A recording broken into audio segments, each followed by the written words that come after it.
morning, students. Welcome back to the lecture series of satellite communication and networking.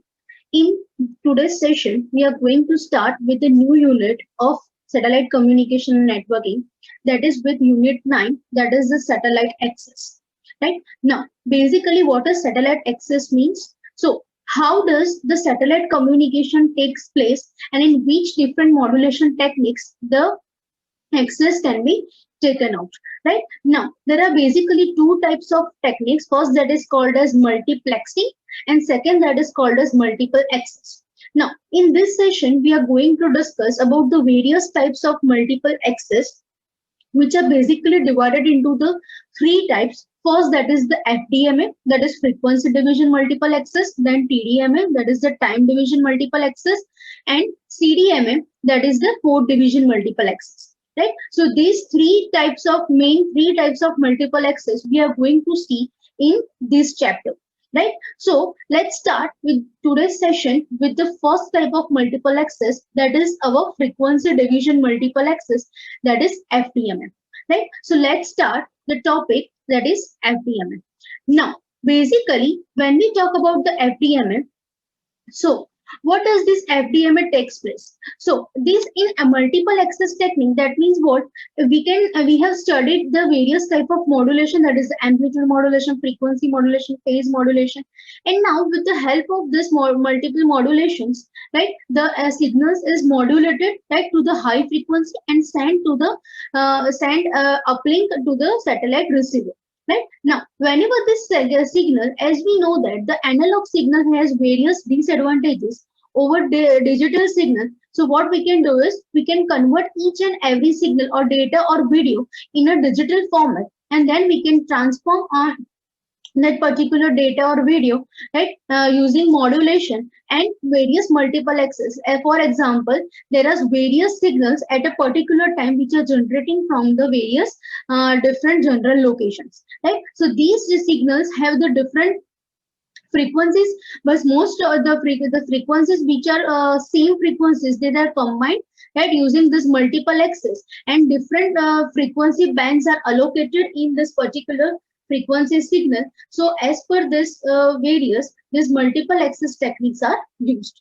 Now we will discuss FDMA, that is frequency division multiple access, in detail. So let's start.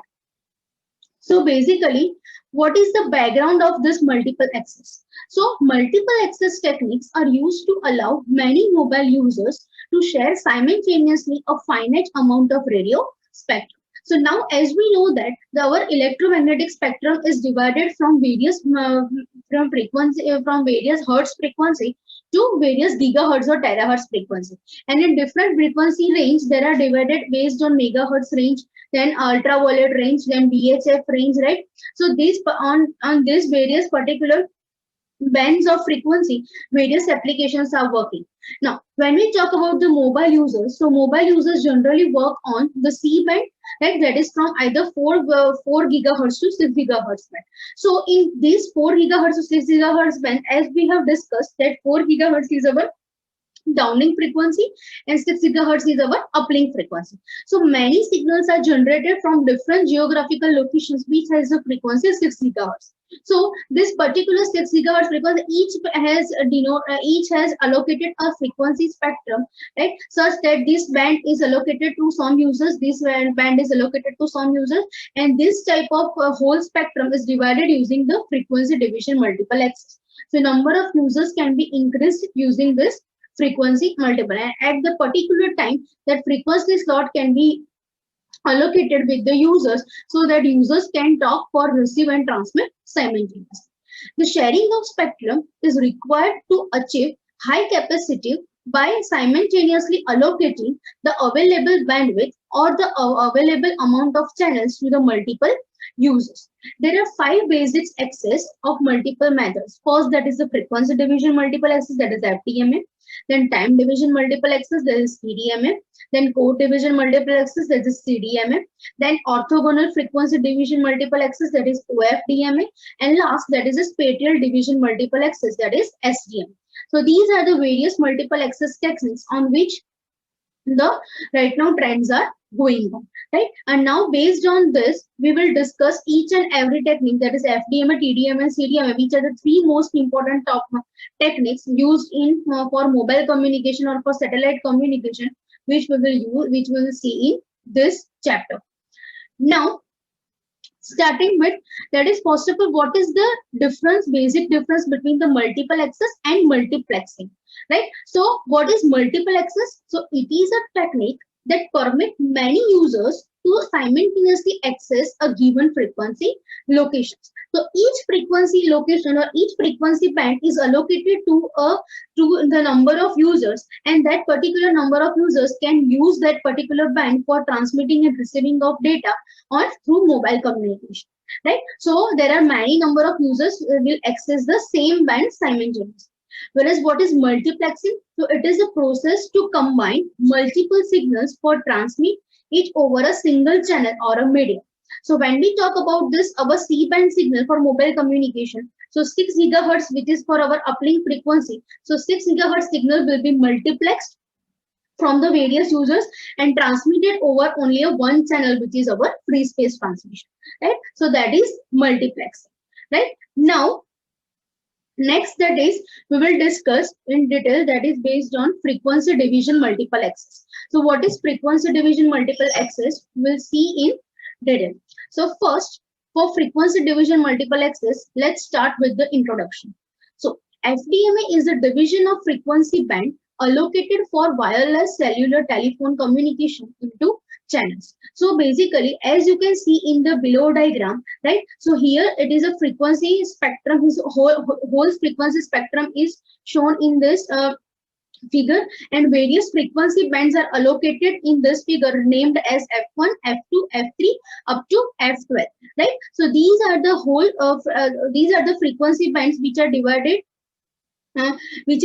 with having a center frequency which is shown on the dotted line, right? So each and every frequency allocation will have number of allocations or number of users allocated to that particular frequency channel, and at that particular time simultaneously that number of users can allocate or can use this shared frequency with this channel, right? So this whole becomes a shared bandwidth. When we talk about the C band, so the shared bandwidth is 2 gigahertz, that is from 4 gigahertz to 6 gigahertz, right? And whenever we talk about this channel, there is between a guard bands provided between this FDMA channels, so that there is no adjacent channel interference between them, right? So each channel can be assigned to only one user at a time. So if any it has been shown that F12, total F1 to F12, 12 channels are allocated over the whole bandwidth. So 12 users can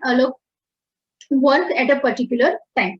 If any one of the frequency slots get empty, then another users can adopt that particular frequency band and use that channel for transmitting and receiving purpose. All users transmit at different frequencies because every user receives an individual frequency slot. So as we have discussed, so here at a time 12 users are allocated in this whole shared bandwidth, right? And whenever any bandwidth or any frequency slot is empty, so when the user requests for the transmitting and receiving purpose, that particular frequency band is allocated to that particular user, right? Now, next, that is, how does this FDMA works? So FDMA allows multiple users to send data through a single communication channel, such as coaxial cable or microwave beam, by dividing the bandwidth of the channel into separate overlapping frequency sub channels, right? So when this FDMA will allow these multiple users, right, to send this data or to transmit or receive over a particular channel, either it is a coaxial cable, either it is a free transmission media, right? Any channel can be used with the help of FDMA, right? Now, these FDMA channels are divided such that there is a guard band between them, so there is non-overlapping between the frequency bands. So there the adjacent channel interference between the two frequency slots, that will be a minimum, right? And then allocating each sub-channel to a separate user. User can send data through a sub-channel by modulating it on a carrier wave at a sub-channel's frequency. So on that particular frequency allocated band, user can send or receive data as per its requirement. Now, FDMA is implemented at a medium access control, that is MAC layer of data link layer in OSI reference model. So in network system, in OSI model, right, in data layer, this FDMA system is work using this media access control for networking protocol stacks. In FDMA, the user is assigned a specific frequency band in the electromagnetic spectrum, and during the call, that user is only one who has right to access the specific bands. In AMPS, that is amplitude modulator system, phone system, cellular phone system, these frequency bands are allocated from a electric magnetic spectrum as follows. Now, so in FDMA method, guard bands are used to minimize this adjacent frequency slots or crosstalk between the channels. A specific frequency band is given to one person and it will receive by identifying each of the frequency on a receiving end, and it is often used in the first generation of analog mobile phone. So as we have discussed, similarly these guard bands are provided to overcome the limitation of crosstalk between these adjacent channels. Now, what is the difference between FDMA and FDM? That is frequency division multiple access and frequency division multiplex. So as we know, as we have discussed already, the difference between multiple access and multiplex. Similarly in FDM and FDM, right? So whenever there is a transmission, these both systems will work together simultaneously, right? And then the transmission takes place. So FDM is also different from frequency division multiplexing, that is FDM. FDM refers to a physical layer method, whereas FDM refers to the data layer method that blends and transmits low bandwidth channels via high bandwidth channels. So basically the FDM is nothing but the modulation technique where the multiple signals are combined and it is transmitted over a single transmission channel. Right? And FDM in contrast is a channel access technique in the data link layer. Now, what are the uses of FDMA? So, first of all, while considering these uses of FDMA, just I want to discuss that basically the FDMA, TDMA are the techniques which are divided into two types. First, that is the single assigned FDMA, and second, that is the demand assigned FDMA. Now, what is basically single assigned and demand assigned? So, single assigned FDMA, that means the whole bandwidth is divided into the frequency slots, and each frequency slots are allocated to a specific user, right? And that particular band is used by that particular signal frequency band. Let's take an example of cellular network, networks, that is either Vodafone, Airtel, right? So all this, then let's say about Vodafone. So Vodafone has got its spectrum, right? So in that particular whole spectrum, it is divided to the number of users. So if let's say if the whole spectrum is divided among the 50,000 users, so only that particular 50,000 users whose frequency band is allocated, that can be used with that particular user. No other additional users can be used.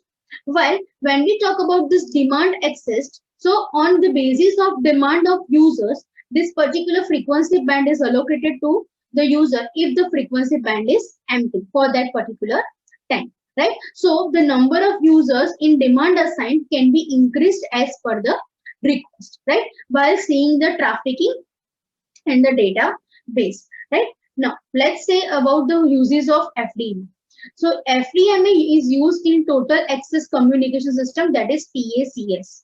It is used in satellite communication systems and telephone lines. And the digital advanced mobile phone service, that is DAMPS, also uses FDMA but adds time division multiple access. Right? So these are the three various uses in which this FDMA recently works. Now, what are the advantages of FDMA? So due to frequency filtering, FDMA is sensitive to near-far problem. Then many of the problems experienced in TDMA due to different propagation delay and are eliminated in FDMA as there is no need of network timing, right? So as the timing slot are not needed, it is divided into the frequency basis, so the propagation delay are minimized. Fairly efficient when the number of stations is small and the traffic is uniformly constant, and no restriction regarding the type of baseband or the type of modulation. So any modulation can be used with the help of FDMA, right? Then next, that is the disadvantages of FDMA. So one disadvantages of FDMA is crosstalk, as the guardbands are not, if the guardbands are not provided, so there is a crosstalk, but which can cause interference between the frequencies and interrupt the transmission. Between the different used frequency channels is a small amount of bandwidth not used, which is differentiated with the guardbands. So guardband amount of frequency is not used, so it is wastage in terms of FDMA. The maximum flow rate per channel is fixed and small. And last, that is relatively expensive and complicated baseband pass filters required, right? So these are the disadvantages of FDMA, right?